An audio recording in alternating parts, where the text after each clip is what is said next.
because I wanted you to see me a certain way. I was inauthentic. And when I'm authentic about life, it aligns, and it's the most beautiful thing is to know how to show up and be yourself. Because I had to hide for a long time, right? Absolutely. Today I don't hide. I heard it through the grapevine. Welcome. It's the AA Grapevine half-hour variety hour featuring the collected voices of Alcoholics Anonymous. I'm Don, an alcoholic in Greensboro, North Carolina. Hey, Don, I'm Alice, an alcoholic in Oakland, California. You hesitated there.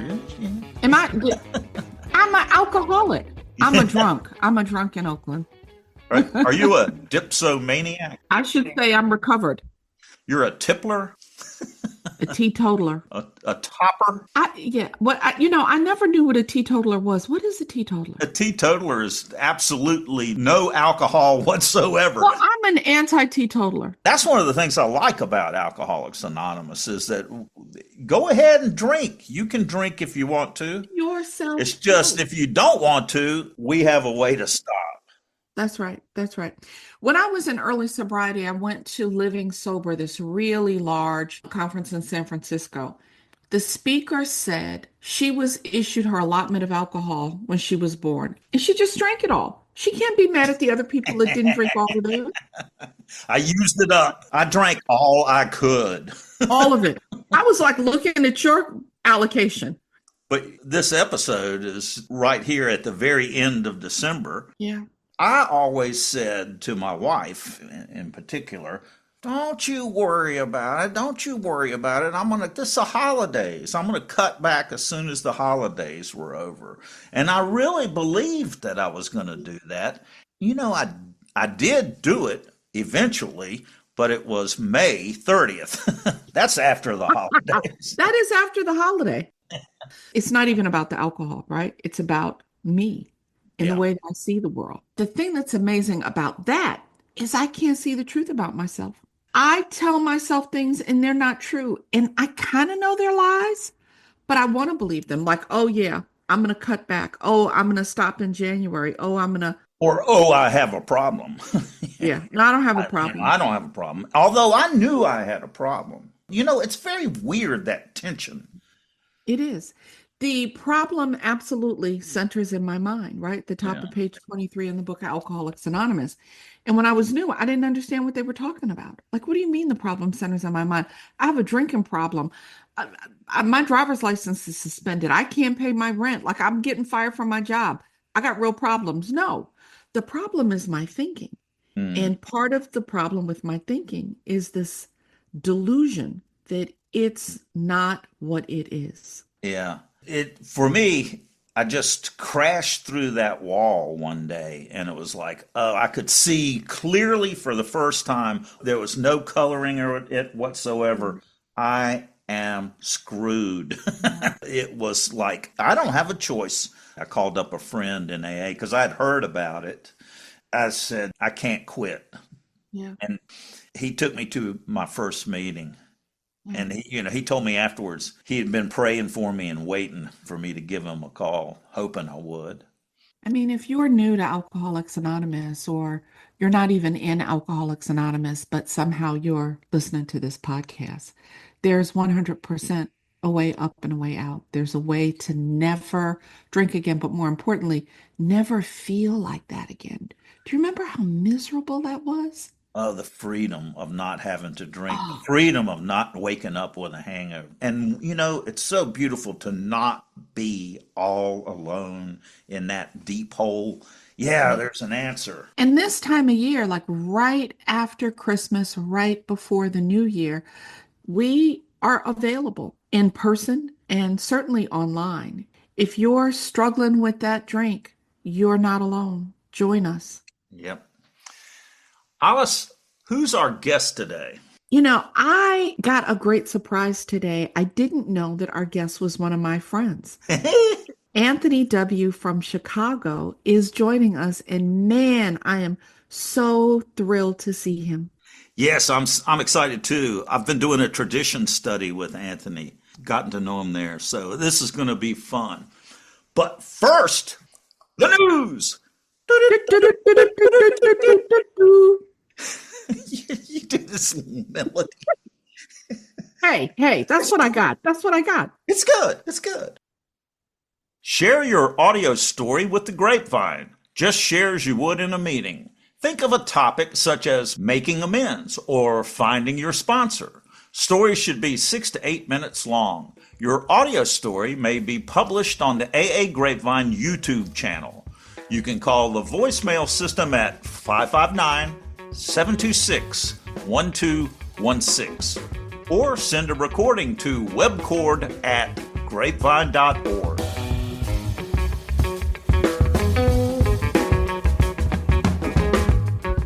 Our 12 Steps is a brand new collection of stories from AA members about working the program's 12 Steps of Recovery.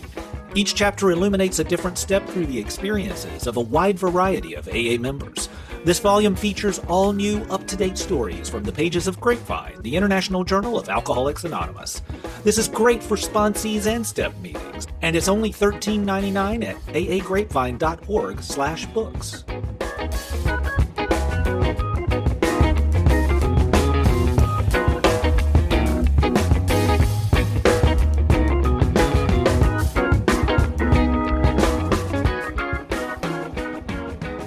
Hi, my name is Anthony, and I'm an alcoholic. And my sobriety date is September 11, 1991. My home group online is the Bronx Big Book Study. I meet with them every night at 8 p.m. Central Time, 9 Eastern. And then I have a in-person home group in Chicago where I attend is the Common Solution Group.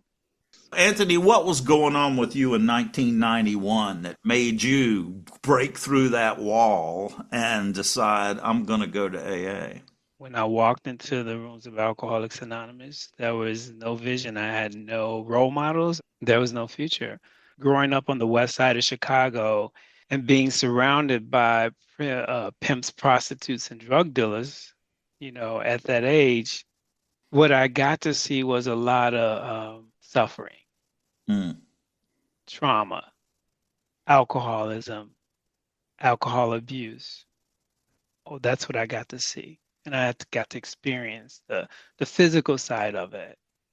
I think I was 5 or 6 years old when I watched my uncle set himself on fire in the garage in front of his mom because the alcoholism, because he was like going through. Now that I know it was alcoholism, because he was screaming and yelling and saying things, and they were crawling on him. So I remember him setting himself on fire. As an accident? No, that's what he did in front of his mom. So I remember that very clearly. And then I remember my grandmother at the funeral service when they was doing those, they call them hums or something, and she got up and walked out. That's what I remember at that age. Anthony, the thing about growing up, and this is not true for everybody in Alcoholics Anonymous, and certainly growing up in an alcohol saturated environment doesn't make us alcoholics, right? It doesn't help. But one of the challenges, I think, of growing up around a bunch of people who drink and use, right? These very traumatic environments that some of us come from, is that we don't know people that have gotten sober. We don't know that there's another way. We don't, and I love the way you said it. There wasn't a vision for me when I got here. And so what brought you to AA? What made you think, hey, maybe there's another way? It's so funny. I used to watch like Growing Pain, Yeah, a TV show, yeah, and I still get emotional when I think about it because I was like, where is that world? And yeah, I used to watch Leave It to Beaver used to come on because I used to sit in the house with all the kids and watch the kids. And I wanted to know, where was that world? right. How old are you? Probably 6 or 7, and Yeah, then I would watch that one commercial late at night, and they used to put an egg in a skillet. So this is your brain on drugs. yeah, And I would watch those shows, and then the TV would go black, right? yeah, Because there was no more television. That was always in me, that it was something else out there. I just didn't know where to go. yeah. So going to the street and going to that world of using and alcoholism and all of that was like, this is what everybody else do. Well, everybody else does. Yeah, Everybody does that. But you have just recalled that public service announcement about this is your brain Is this your brain on drugs? being fried. So that was no hindrance. I didn't know how to get it. And I wasn't going to call that number. We didn't have a phone where we came from. We barely had food. So to have a phone to call that number. And now that I've learned, it was that moment, that fleeting moment of that clarity that I Yeah, would get. Because Mm. I started putting stuff in my system at 5. yeah. I was checking out then. What was your family? I mean, how many brothers, sisters, or you? It's 10 of us total, and I'm the oldest. Growing up, it was just me and my brother. And by my mom being I don't know if I could say she was a prostitute. It was her profession, right? That's what she Mm. did. There was always a new baby coming. So who was sitting up with that baby at night was me. So it was like 6 of us at one point, and that's what I had to take care of. 6 kids and being, you You're the know, caretaker. 11, 12, Yeah. learning to cook, making sure that my mom's kids were safe from the other people, and Yeah. especially my uncle who would drink. And he would drink and beat us, right? So I was protecting them Yeah. because my mom would leave out. There's this tragic story that some of us have, but then we're standing now in the light. Yeah. Anthony, I know you. I know that you've got an incredible life, and it's such a drastic difference from where we come from. Just a little bit more about how you started drinking. We had a little clubhouse under the porch. It's where I would run and hide. There was like wild Irish rose down there. There was peppermint snaps down there. But I was hanging out in there because you can drink that, pass out, hang out in there all night until the lights came on, and then you go home. Or you wake up and go race down the block having fun with the rest of the kids.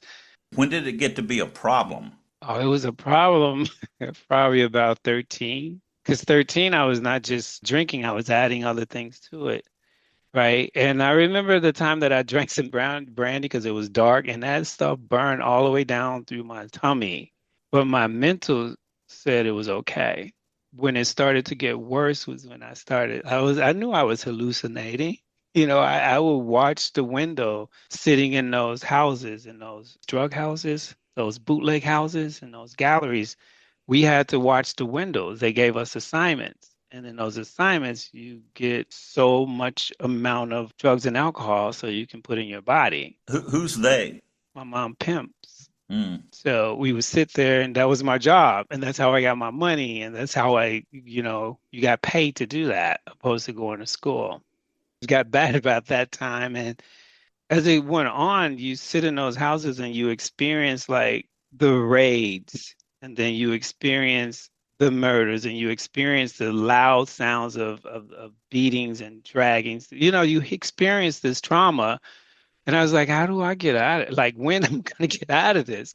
I think one of the things for people who come from worlds that are different, where we've seen things that other people haven't seen, is the temptation for it to be how we're defined. And I'm not those things. Hmm.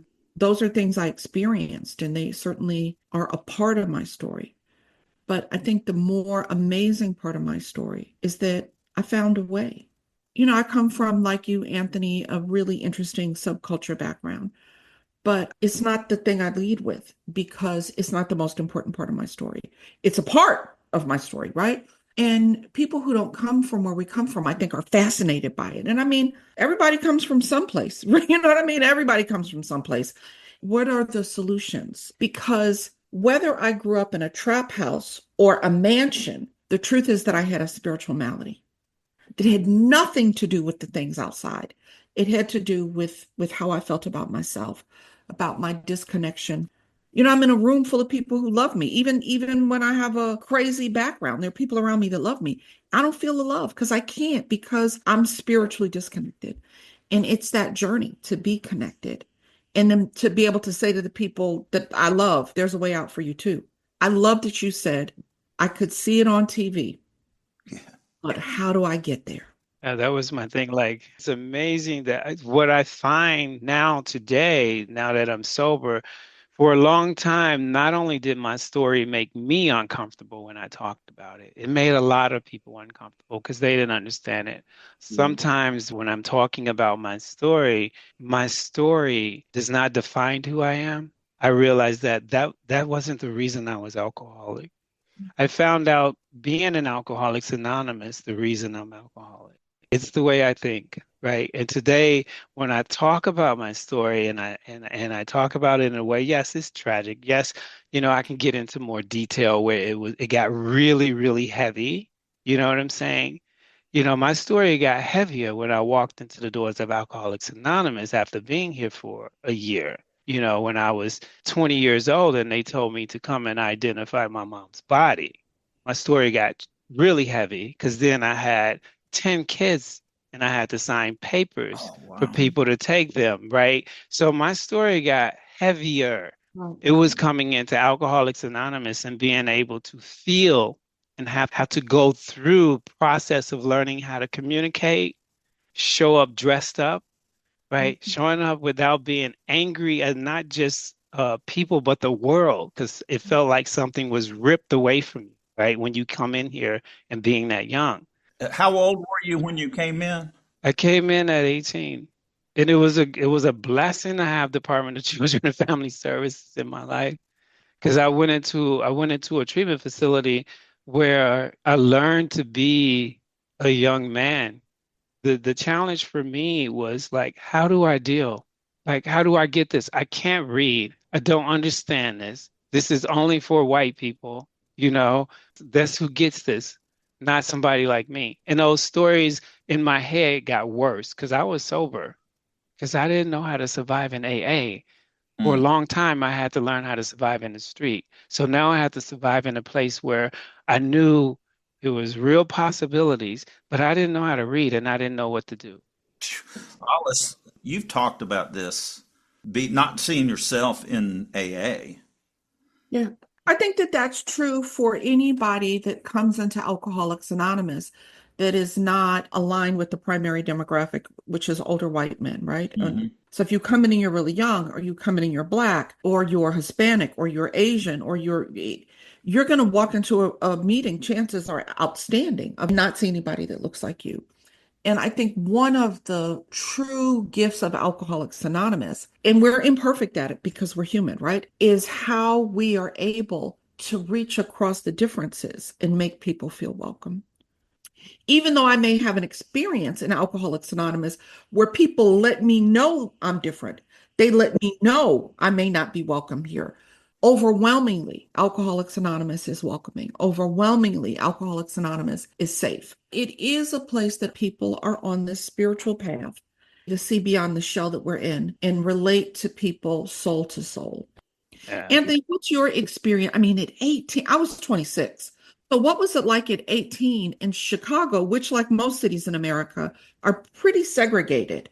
Like there was old timers who bet that I wouldn't stay, but they didn't know how the fear I had and how desperate I was. How do you know that? Because they told me after me being here for years, after seeing me after 25 years, they said, we bet that all of us made a bet. I was like, I remember y'all standing in the back when I was asking about what's a character defect. And I remember those old timers literally laughing at me. And let that be a warning, right?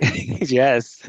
So we know that the Grapevine has traditions checklists. And if you've not checked them out, check it out.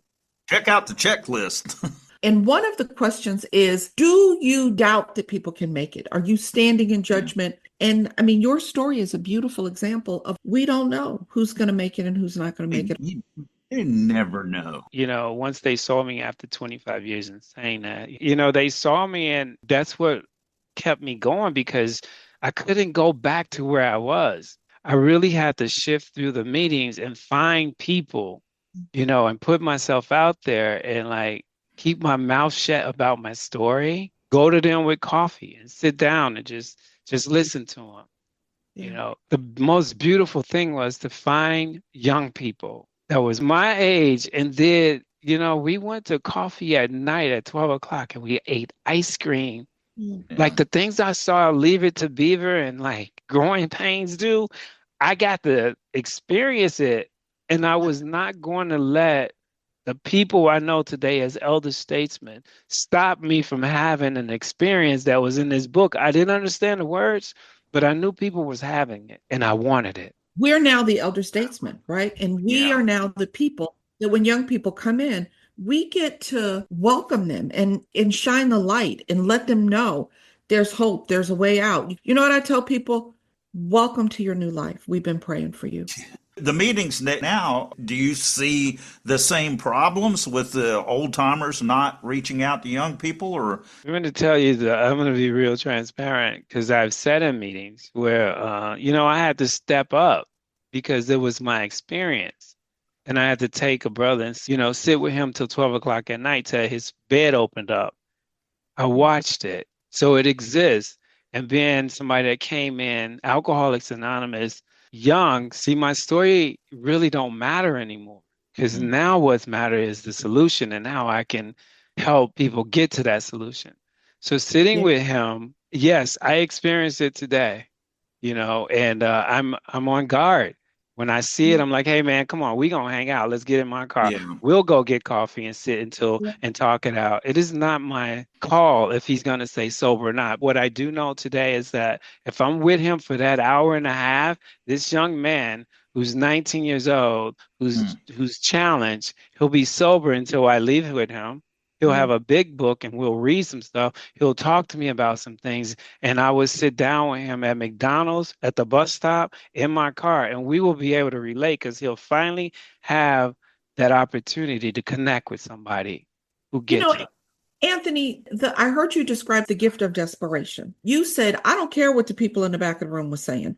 They didn't understand how desperate I was. Yeah. And that gift of desperation sometimes is our first God, God, right? Mhm. The book says that our dark past is our greatest asset. And that experience that you had of maybe people not being as welcoming or as supportive is one of your greatest assets now. My ability to say to somebody, I'm not shocked by that. It's what happened to me.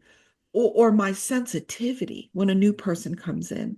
What an incredible asset. Hmm.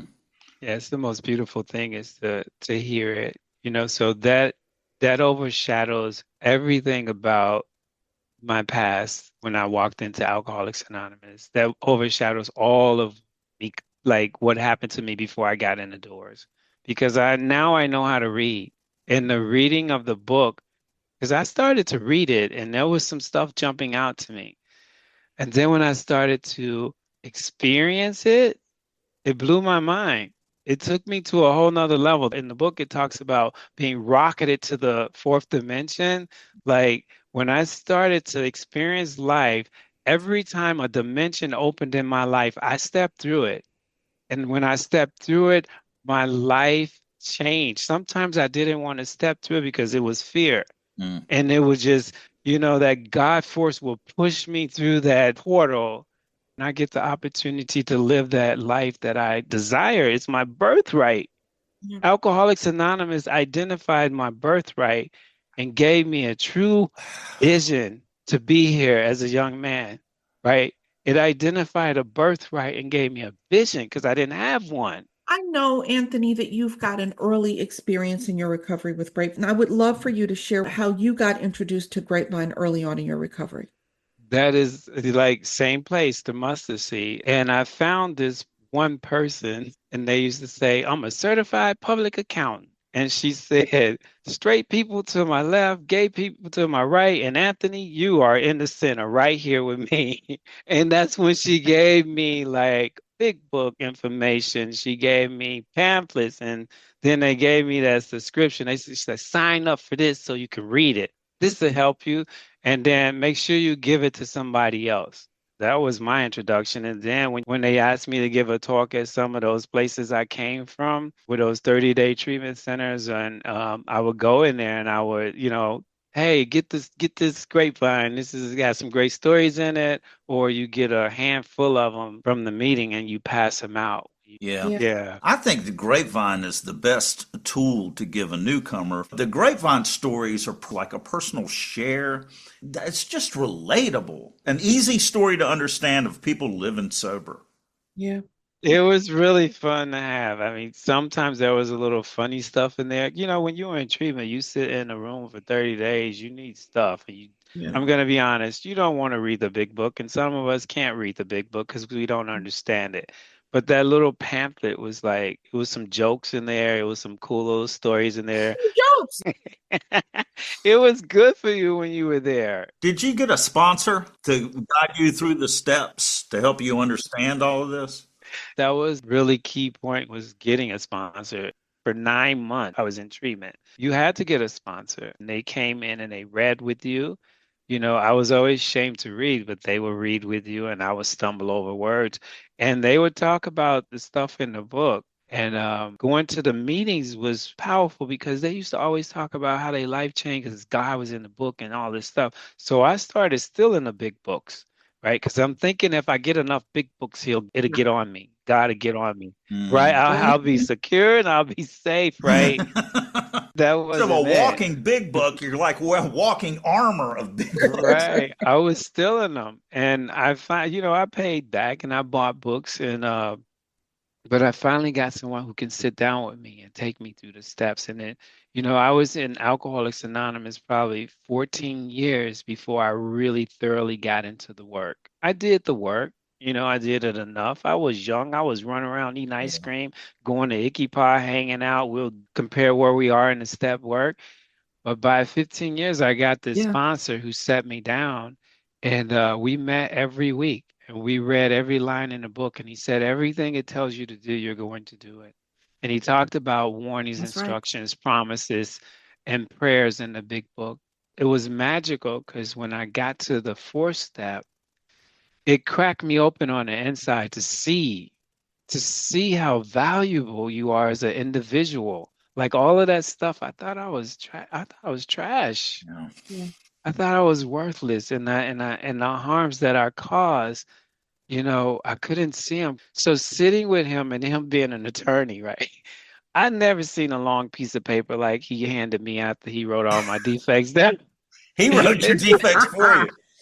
He wrote them down while I was talking, and that yellow piece of paper, I ain't never like long. He's like, "Yeah, this is it, and I want you to take a look at these, and you're gonna do the opposite. And what you're gonna do is go look up and find out what they really mean." I didn't know what the words really meant. Me neither. I mean, character defects didn't mean a thing to me. And then to discover that they're the things that I naturally do, they're the things that feel right, but they don't They work. don't work. Yeah, but in step six, the only reason that they're objectionable is that they don't work. Yeah.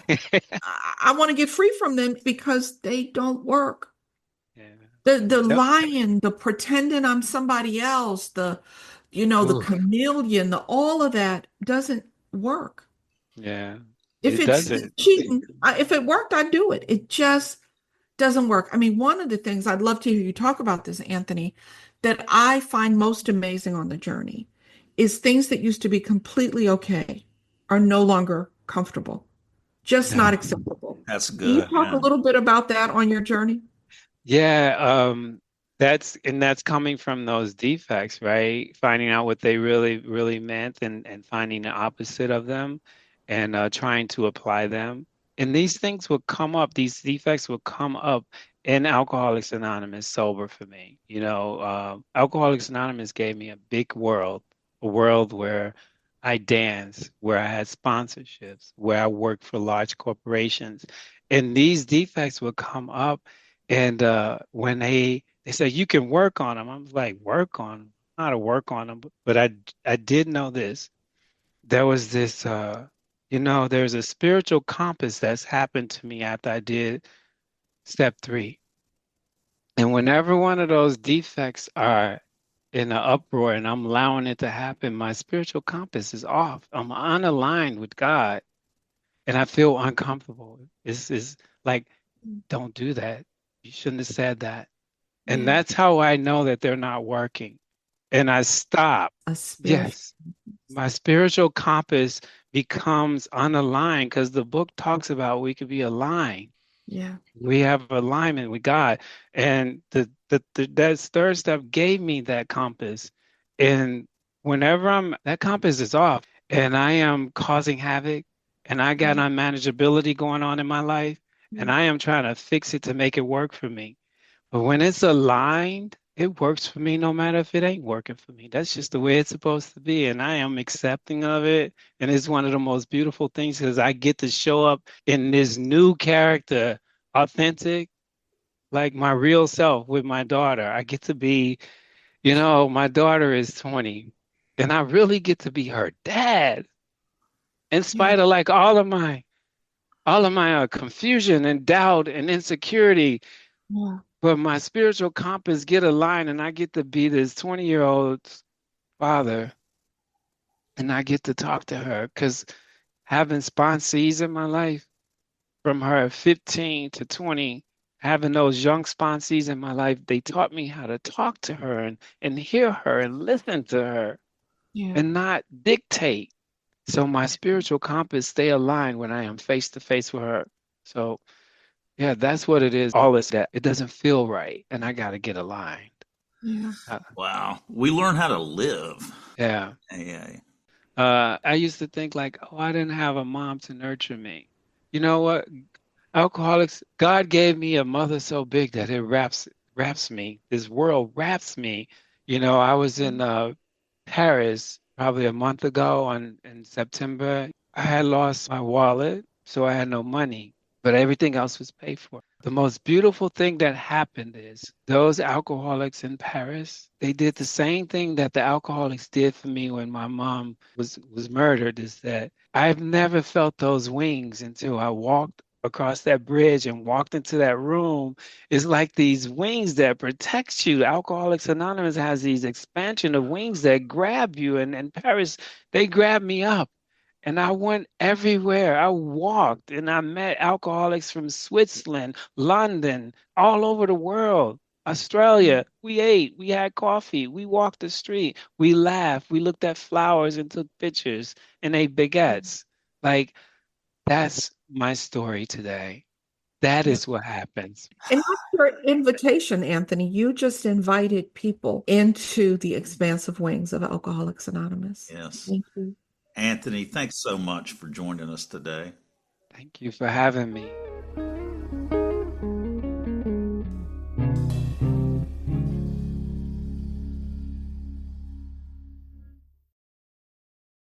Thank you to everyone who supports this podcast with a subscription to the Grapevine magazine, in print or in the Grapevine app.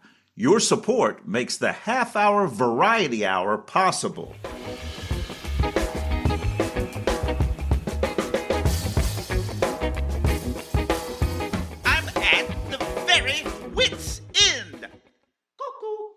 After an examination, blood tests, and an interview, I have a diagnosis. You are an alcoholic. I want a second opinion. You're ugly, too.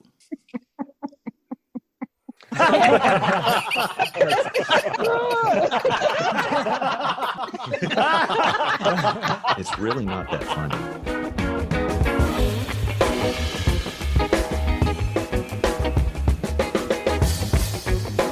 Thanks for joining us. The AA Grapevine Half-Hour Variety Hour is posted every Monday and is produced by AA Grapevine, Inc.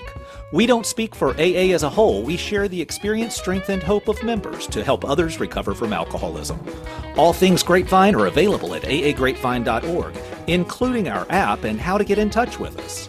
Find us on Instagram and YouTube. If you want to know more about AA, visit aa.org or search online for Alcoholics Anonymous and your city.